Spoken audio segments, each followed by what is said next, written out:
பாதி நேரத்தில் நானே என்னை இந்த கட்சியினுடைய தலைவராக கேட்டிருக்கேன். உண்மையாலுமே நம்ம தமிழ்நாட்டில் அரசியல் தான் பண்ணிட்டு இருக்கோமா? நாம செய்யக்கூடிய அரசியல் மக்களுக்கு பயன்படுதா? இல்லை சித்தாந்தம் சித்தாந்தம் என்று தொங்கிக் கொண்டு ஏதோ ஒரு விஷயத்தை பேசிட்டு இருக்கிறோமான்னு பல இடத்தில் நானே எனக்கு கேள்விகள் கேட்பேன். இன்று காலையிலிருந்து எனக்கு நான் கேட்கக்கூடிய கேள்விகளில் முக்கியமான கேள்வி, நான் அரசியலே தொடர வேண்டுமா என்கிற கேள்வி.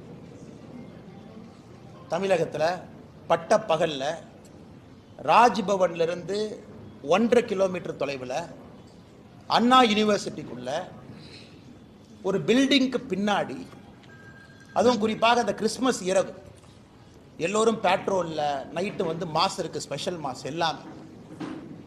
2 குழந்தைங்க ஸ்பெஷல் மாஸுக்கு போயிட்டு வர்றாங்க, போகணும்னு நினைக்கிறாங்க, அந்த இடத்துக்கு போகணும்னு நினைக்கிறாங்க.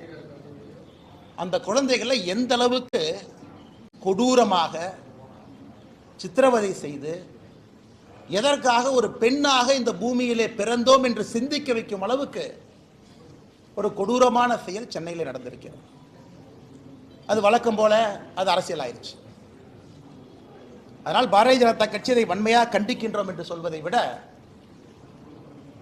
எங்களுடைய அரசியல் பாதையை தீர்மானிக்க வேண்டிய தருணமாக இந்த நிகழ்வை நான் பார்க்கின்றேன், கருதுகின்றேன்.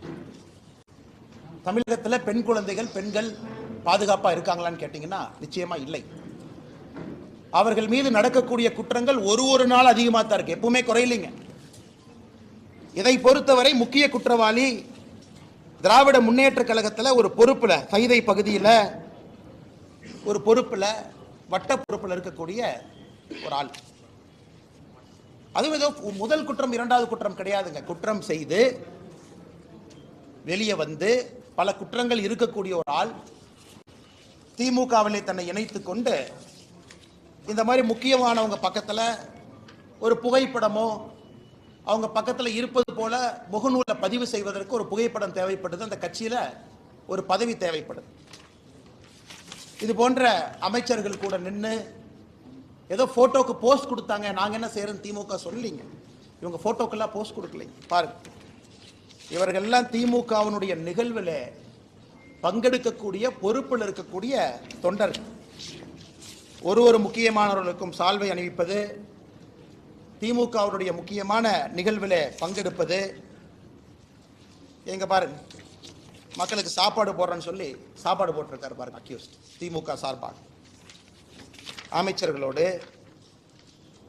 கட்சி பொறுப்பாளரே இல்லைன்னு சொல்றாங்க. இந்த பத்திரிகை நண்பர்கள் கொடுக்குறோம், கட்சி பத்திரிகையில் அவருடைய பெயர் பொறுப்போடு இருக்கும் பாருங்க. இந்த பத்திரிகை, இந்த கட்சி பத்திரிகை உங்களுக்கு இந்த பத்திரிகையாளர் சந்திப்பு முடித்த பிறகு தருகின்றோம். பாருங்க, கட்சி பொறுப்பை பாருங்க, பேரை பாருங்க.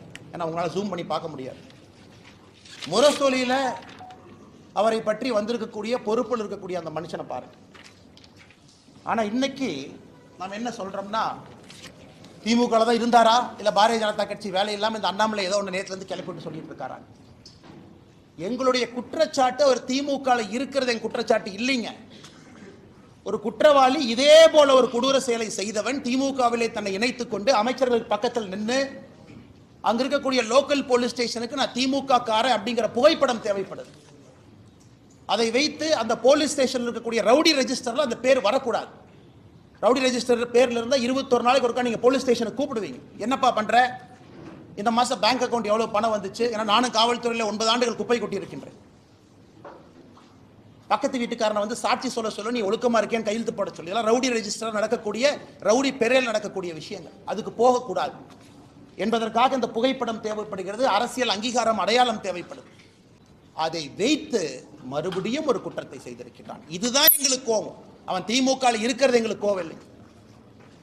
திமுக என்கின்ற கட்சி போர்வை இன்னைக்கு குற்றம் செய்வர்களுக்கு தேவைப்படுகிறது. அங்க இருந்து அப்படியே அமைச்சர் பக்கத்தில் போனாவே அந்த லோக்கல் ஸ்டேஷன் ஹவுஸ் ஆஃபீஸருக்கு, கிரைம் கான்ஸ்டபிளுக்கு, இன்டெலிஜென்ஸ் பார்க்கக்கூடிய ஹெட் கான்ஸ்டபிளுக்குலாம் தெரியும், அண்ணே அவன் திமுக இருக்கானே, அந்த பையன் நல்ல பையனே, அமைச்சர் கூடவே சுத்துறானே, அந்த பையன் நம்ம ஸ்டேஷன்ல கூப்பிட்டு ரவுடி பரேட் நடத்தினா நம்மளே வச்சு செஞ்சு தண்ணி இல்லாத காட்டுக்கு மாத்திடுவாங்கண்ணே. திமுக என்கின்ற போர்வை இருந்தனால மட்டும்தான் இந்த அக்யூஸ்ட் அந்த பொண்ணு மேல கை வச்சிருக்கான். இது வெரி சிம்பிள். இது மூளை இருக்கக்கூடிய, ஆறறிவு இருக்கக்கூடிய எந்த மனிதனுக்கும் கூட தெரியும். திமுக கட்சி பொறுப்பு இருக்கு, திமுக அமைச்சர்களோடு இருக்கிறாங்கிற ஒரே காரணத்துக்காக மட்டும்தான் ஸ்டேஷன்ல என்கொயரி பண்ணல. இதே போல ஒரு குற்றத்தை அவன் செய்திருக்கின்றான். அதே குற்றத்தை 2வது முறை செய்திருக்கின்றான். இதுக்கு நீங்க அடிச்சீங்க பாருங்க பெல்ட்டி அமைச்சர்கள்லாம். எஃப்ஐஆர் எப்படி சார் லீக் ஆச்சு? இந்தியா முழுவதுமே crime criminal tracking network system CCTNS எல்லா போலீஸ் ஸ்டேஷனும் இணைக்கப்பட்டிருக்கிறது ஃபைபர் ஆப்டிக் கேபிள்ல. டேட்டா என்ட்ரி பண்ணோடனே மாஸ்டர் சர்வருக்கு போகும். அதுக்கு ஒரு கண்ட்ரோல் ரூமுக்கு ஒரு SP இருக்கார், இன்ஸ்பெக்டர் இருக்கார். எப்படி அந்த எஃப்ஐஆர் வெளியே வந்துச்சு? போலீஸ் டிபார்ட்மெண்ட்டை தவிர அந்த எஃப்ஐஆர் யாரு வெளியே விட முடியும்? எல்லாமே இன்டர்நெட் புரோட்டோகால் ப்ரொடெக்டட். அவ்வளவு ஈஸியா ஹேக் பண்ண முடியாத சிஸ்டத்தை. அது ஒரு எஃப்ஐஆரா சார்? ஒரு படிக்காத எழுதுனா கூட ஒழுக்கமா ஒரு எஃப்ஐஆர் எழுதுவோம். அதில் குற்றம் செஞ்சது அந்த பொண்ணா, குற்றம் செஞ்சது அந்த அயோக்கியனானே சந்தேகமா இருக்கு. ஏதோ பொண்ணு குற்றம் செஞ்ச மாதிரி எஃப்ஐஆர் எழுதியிருக்கீங்க. அதையெல்லாம் படிச்சா ரத்தம் கொதிக்குது. நான் என்னுடைய காதலனோடு நான் போனேன், ஒதுக்குப்புறமாக ஒதுங்கி இருந்தேன், என் காதலனுக்கு நான் கிஸ் கொடுத்துக்கிட்டு இருந்தேன். இதெல்லாம் ஒரு எஃப்ஐஆரா சார்? தூ, காக்கி சட்டையை போட்டுட்டு அந்த ஸ்டேஷன்ல ஒருத்தவங்க எஃப்ஐஆர் இருக்கீங்களே, வெக்கமா இல்லையா உங்களுக்கு? வெக்கமா இல்லையா? குற்றம் நடந்தது அந்த பெண்ணுக்கு. அந்த எஃப்ஐஆர் படிச்சு அந்த எஃப்ஐஆர் கோர்ட்ல நிக்குமா சார்? ஆனா ஆயிரக்கணக்கில் எஃப்ஐஆர் எழுதி இருக்கு, அல்ல கோர்ட்ல நிக்குமா? அந்த பொண்ணு ஏதோ தன்னுடைய காதலனோடு பிரைவேட்டா ஒரு மொமெண்ட்டை ஸ்பெண்ட் பண்ணதாகவும் கிஸ் கொடுத்துக்கிட்டு இருந்ததாகவும் இவன் புதர் மறைவிலிருந்து வெளியே வந்து புகைப்படத்தை எடுத்து மிரட்டி, என்ன சார் என்ன இதான் ஒரு எஃப்ஐஆர் டிராஃப்டிங்கா? அந்த எஃப்ஐஆர் லீக் பண்ணிருக்கீங்களா சார்? பொண்ணு பேரு, மொபைல் நம்பர், அப்பா பேரு, ஊரு. வெக்க பண்ணு. திமுக யாராவது மரியாதை இருந்தா வெக்க பண்ணியா? நீங்களாம் வெக்கப்படும். பொண்ணு, ஊரு, அப்பா, அந்த என்ன அந்த பொண்ணு குடும்பத்தையே நாசம் பண்ணிட்டீங்க. 7 தலைமுறைக்கு ஒரு அடையாள ஒரு இதை கொடுத்துருக்கீங்களா? கருப்பு புள்ளியை கொடுத்துருக்கீங்களா? மனுஷங்களா நீங்களா? அதுக்கு அமைச்சர் கேள்வி கேட்கிறார். 3 மாசம் தமிழ்நாடு அமைதி பூங்காவா இருந்துச்சாமா, இந்த அண்ணாமலை திரும்பி வந்தானாமா, மறுபடியும் கலவரம் வெடிச்சு. வெக்க பண்ணையா நீங்களா? மினிஸ்டரா இருக்கிற வெக்க பண்ண. இந்த ஒரு கட்சி பொறுப்புல இருக்கிறனால மரியாதையா பேசிட்டு இருக்கு. தேசிய கட்சியினுடைய மாநில தலைவர் இந்த வெங்காய பொறுப்புல இருக்கிறார், அதனால மரியாதையா பேசணும்னு சொல்லி கொடுத்தனால மரியாதை கொடுத்து கூட்டலாம் பேசிட்டு இருக்கு. வீதிக்கு தனி மனிதனா வந்தா வேற மாதிரி இருக்கும். நான் பேசுறது பிரதமர் மோடி அவரை ரிஃப்ளெக்ட் பண்ணுங்கிறதுக்காக ரொம்ப அமைதியா நாகரிகமா பேசிட்டு இருக்கு. வெக்கப்படணும். திமுக இருந்தா நான் சொல்லியா? திமுக பொறுப்புல அவன் இருந்தனால தான் போலீஸ் ஸ்டேஷன் அவனை செக் பண்ணல. அவனை போலீஸ் ஸ்டேஷன்ல செக் பண்ணாதனால தான் அவன் தைரியமா வெளியே வந்தான். அவன் தைரியமா வெளியே வந்து அந்த எஃப்ஐஆர் படிச்சா ரத்தம் கொதிக்கல. நமக்கு ரத்தம் கொதிக்கல. என்ன எஃப்ஐஆர் டிராஃப்ட் பண்ணிருக்கீங்க? என்ன எஃப்ஐஆர் டிராஃப்ட் பண்ணிருக்கீங்க? கேட்டா தமிழ்நாடு அப்படி இருக்கு இப்படி இருக்கு. கேட்டா வடக்கு தெற்கு மயிர், வடக்கு தெற்கு எத்தனை நாளைக்கு அந்த இளவுல சாவறது? எத்தனை நாளைக்கு சாவறது? 60 வருஷமா வடக்கு தெற்கு. நாளைக்கு காலையில் இன்னும் ஆரம்பம் பண்ணுவாரு திமுக. டாக்ஸ் கொடுக்கல, மயிர் கொடுக்கல, மட்டை கொடுக்கல. அது உட்காந்து காலங்காத்தால பிரஸ் மீட்ல வேலை இல்லாம நானும் பேசிட்டு இருப்பேன். இவ்வளவு கொடுத்தோம், இவ்வளவு டாக்ஸ் அளந்து கொடுத்தோம், இவ்வளவு அள்ளி கொடுத்தோம். மக்கள் பிரச்சனை யாராச்சும் பேசுறோமா ஐயா? தமிழ்நாடு அரசியல மக்கள் பிரச்சனை பேசுறோமா? காரி துப்புரமா இருக்கு அரசியல், காரி துப்புரமா இருக்கு. அதனால்தான் இதற்கு ஒரு முடிவு கட்ட வேண்டும் என்று முடிவு செய்திருக்கின்றோம். இந்த அரசியல் நீ ஆகாதுங்க, இந்த அரசியல் ஆகாது. ஆனால் மாநில தலைவராக இந்த கட்சியினுடைய தொண்டனாக நான் ஒரு சங்கல்பம் எடுத்துட்டேன். ஐயோ கட்சினா வந்து ஆர்ப்பாட்டம் பண்ணுவாங்க. எத்தனை ஆர்ப்பாட்டம் பண்றியா? சென்னையில் ஆர்ப்பாட்டம் பண்ண போனா முன்னாள் ஆளுநர் அரெஸ்ட் பண்ணி உள்ள வச்சிருக்கேன், நாயை பிடிக்கிற மாதிரி பிடிச்சு. மாநிலத்தினுடைய துணைத் தலைவர் கருணாகராஜன், எங்களுடைய சகோதரர், எத்தனை டைம் பாரதிய ஜனதா கட்சி எத்தனை டைமே அரெஸ்ட் பண்ணுவீங்க? நாங்க எங்களுக்கு தனியா எங்களுக்கு வீட்டுக்கு ரோடு போடுன்னு ஆர்ப்பாட்டம் பண்றோமா? இல்ல எங்க வீட்டுக்கு தண்ணி சிறுவாணி தண்ணி வரலின்னு ஆர்ப்பாட்டம் பண்றோமா? கைது பண்ணி நைட்டு 11:30 வரைக்கும் டாய்லெட் இல்லாத மண்டபத்தில் பார்த்து அடைச்சி வச்சு எத்தனை சித்திரவதை தொண்டாங்க பண்ணி அனுப்பிப்பாங்க. அதனால இன்னி உங்களுக்கு இந்த ஆர்ப்பாட்ட வேலையெல்லாம் இல்லை. இன்னிலிருந்து நாங்கள் வேற மாதிரி தான் உங்களை டீல் பண்ண போறோம்.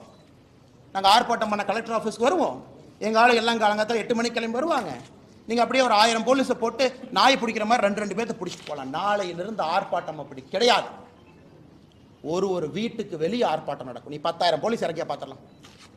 நான் ஒரே இடத்துல அப்படியே என் தொண்டனை கூட்டிட்டு வருவேன், லட்டம் தர மாதிரி அமுத்திட்டு போயிருவீங்க. நீங்க ஒரு வீட்டுக்கு முன்பு நாளை பாரதிய ஜனதா கட்சியின் தொண்டன் காலையில் 10 மணிக்கு வெளியே வந்து நிற்பான்.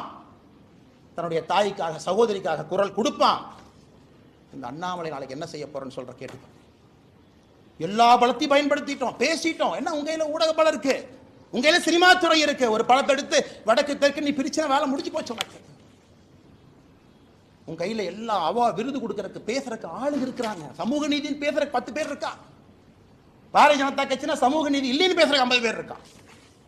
அதனால் நாளை எனக்கு நானே சாட்டை அடி கொடுக்கக்கூடிய நிகழ்வை காலை 10 மணி என்னுடைய வீட்டுக்கு வெளியே நான் நடத்தப்போம். நான் எனக்கு முருகபெருமானுக்கு சூர சம்ஹார பெருமை இந்த தீவிரம்லாம் அழிக்கிறது. நாளை காலை 10 மணிக்கு மாநில தலைவராக என்னுடைய இல்லத்திற்கு வெளியே நான் நின்று சாட்டையால் என்னை 6 முறை நான் அடித்துக் கொள்ளப் போகின்றேன். சாட்டை என்னை அடிச்சுக்கிட்டேன். நாளையிலிருந்து திமுக என்கின்ற கட்சி தமிழகத்தில் ஆட்சியிலிருந்து அகற்றப்படும் வரை நான் செருப்பு போட மாட்டேன். அந்த அரசியல் நானும் 3 வருஷம் பண்ணி பார்த்துட்டேன். அது ஒரு முடிவு வரணும். இன்னைக்கு முடிவு வந்தே ஆகும். சும்மா இத்தனை நாளைக்கு எத்தனையாக நானும் வண்டி ஓட்டுறது.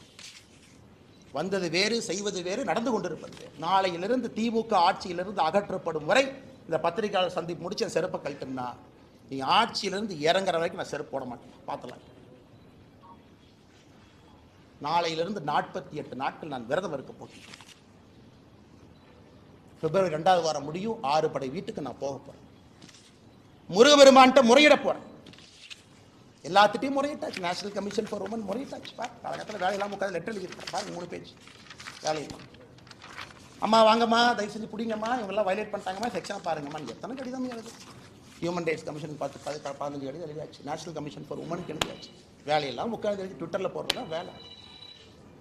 இன்னி பார்த்துக்கலாம் அரசியல், இன்னி பார்த்துக்கலாம். நாகரிகமான அரசியல். இந்த பவுண்டு பை நீங்கள் அநாகரிகமாக பேசுறீங்கல்ல, சோசியல் மீடியாவில் குடும்பத்தை எடுக்கிறீங்க, என்ன வேணாலும் நீங்கள் பேசுவீங்க.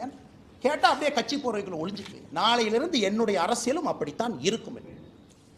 இந்த மாநில தலைவர் கட்டுப்பாடு, இனி ஆரோக்கியமான அரசியல், விவாதம், மரியாதை. அதெல்லாம் எதுக்கு மரியாதை கொடுக்கணும்? எதுக்கு மரியாதை கொடுக்கணும்? பெண்களுக்கு, குழந்தைகளுக்கு பாதுகாப்பு இல்லாத ஒரு மாநிலத்தில் எதுக்கு உனக்கு மரியாதை கொடுக்கணும்? எதுக்கு மரியாதை கொடுக்கணும்? அரசியல் கட்சியில் நீ மரியாதை வெங்காயம்லாம் கிடையாது. ஆனால் நீங்கள் வாங்கின இந்த இஷ்யூ பேசுங்க. எத்தனை இஷ்யூங்க தமிழ்நாட்டில் பேசுறது? ஆனால் டங்ஸ்டன் இஷ்யூ டெல்லிக்கு போங்கன்னா எத்தனை டைமுங்க போகிறது? ஆனால் மீத்தேன் பிரச்சனை ஆச்சுன்னா டெல்லிக்கு போங்கன்னா எத்தனை டைம் போகிறோம்? எத்தனை போகிறது? வேறு வேலை இதே தான் வேலைங்க. அதனால் நாளை எனக்கு நானே சவுக்கடி காலை 10 மணிக்கு என்னுடைய இல்லத்திற்கு வெளியே நான் கொடுத்துக் கொள்கின்றேன். பாரதிய ஜனதா கட்சியினுடைய எந்த தொண்டனையும் இதை நீங்கள் செய்ய வேண்டாம் என்று நான் அன்போடு சொல்லுகின்றேன். நீங்கள் யாரும் செய்ய வீட்டுக்கு வெளியே வந்து நிற்க வேண்டியது உங்களுடைய கடமை. ஒரு சகோதரியோடு, சகோதரனோடு, அவர்களோடு நாங்கள் இருக்கின்றோம் என்று உணர்த்த வேண்டியது நம்முடைய கடமை. தீய சக்தி அழிக்கப்பட வேண்டும். தமிழகத்தில் அழிக்கணும், வேற வழி இல்லைங்க. வழி படிக்கிறோம் பாருங்க. எத்தனை கேங் ரேப், எத்தனையா பண்ணுவீங்க, என்னையா பண்ணுவீங்க? தெரியாம கேட்கிறேன். 14/8/2024 gang rape of M woman accused யார்? கவிதாசன். என்ன நடத்தினா? Udhayanidhi Stalin fan club Orathanadu. 2/1/2023 youth wing of DMK sexual assault of woman police constable. லட்சணத்தை பாருங்க, விளங்கி. 22/3/2022 gang rape of 22-year-old woman in Virudhunagar after blackmailing ஒரு வீடியோ. எல்லாம் பாருங்க. கேட்டால் கட்சி அப்படி யாருமே இல்லை, எல்லாம் பொய் சொல்றாரு. அண்ணாமலை வந்ததுக்கப்புறம் இது வேலை இல்லாமல் செய்கிறாரு. ஆனால் பத்திரிகை நண்பர்களே, வேறு வழி எங்களுக்கு இல்லை. மக்களுடைய கவனத்தை ஈர்ப்பதற்கு எங்களுக்கு வழி இல்லை. இது சாமானிய மிடில் கிளாஸ் பையன் கொதிக்கணியா? மிடில் கிளாஸ் ஆள் எந்திரிக்கணும். அவன் எந்திரிக்காமல அரசியல் எந்த மாற்றம் இல்லை. சும்மா அப்படியே பேசிட்டே வண்டி ஓட்ட வேண்டியதான். 1 country 1 election, அது 1 மாதம் ஓட்டு, இது 1 மாதம் ஓட்டு, டங்ஸ்டன் ஒரு 3 மாதம் ஓட்டு, மீத்தேன் ஹைட்ரோ கார்பன் 6 மாதம் ஓட்டு. அவ்வளோதான். நம்ம எல்லாம் மறந்துடுவோம். எதுக்காக இருக்கிறோம், என்ன வேலை செய்யறோம். ஆனால் மறுபடியும் நான் சொல்வது, நடுத்தர வாழ்வு வாழக்கூடிய நீங்கள் தயவு செஞ்சு வெளியே வாங்க, பேசுங்க, கேள்வி கேளுங்க. ரோட்டில் வந்து நில்லுங்க, நாளைக்கு கேளுங்க. லோக்கல் எம்எல்ஏ தெரியும் உங்கள் ஓட்டு நீங்கள் போட மாட்டேங்கன்னு தெரியும். இந்த இலவச பணத்தை எல்லாம் எலெக்ஷன் நம்ம தூக்கிட்டு வரலாம். இப்போ எல்லாத்தையும் தூக்கி எறி. அதனால் பத்திரிகை நண்பர்களுக்கு என்னுடைய அன்பான வேண்டுகோள், நீங்கள் அதை கேட்கணுங்க. மீடியாவில் டிபேட் வைக்கணும், விவாத பொருள் வைக்கணும். அன்னைக்கு நாமளும் மனுஷங்க தான், அதே சாப்பாடு சாப்பிட்றோம். 6 அறிவு இருக்கு. நம்ம வீட்டில் நடந்துதான் சும்மா இருப்பாங்களா? கத்தி எடுத்து வெட்ட போக மாட்டோம். விவாத பொருள் பேச வேண்டும், வர சொல்லு. எதுக்கு அப்படி பண்றீங்கன்னு கேளு. ரிப்பீட் ஆஃபெண்டரா எதுக்கு ரவுடி ஷீட்ல வைக்கலன்னு கேளு. பொறுப்பேற்று கமிஷனர் விலக சொல்லுங்க. குறைந்தபட்ச டெப்டி கமிஷனர் வீட்டுக்கு போக சொல்லுங்க. ஆனால் இதை சொல்ல வேண்டும் என்பதற்காகத்தான் அந்த பத்திரிகையாளர் சந்திப்பு. இதை தவிர நான் வேற எந்த இதுக்கு சம்பந்தமான கேள்விகளுக்கு நான் பதில் சொல்றேன்.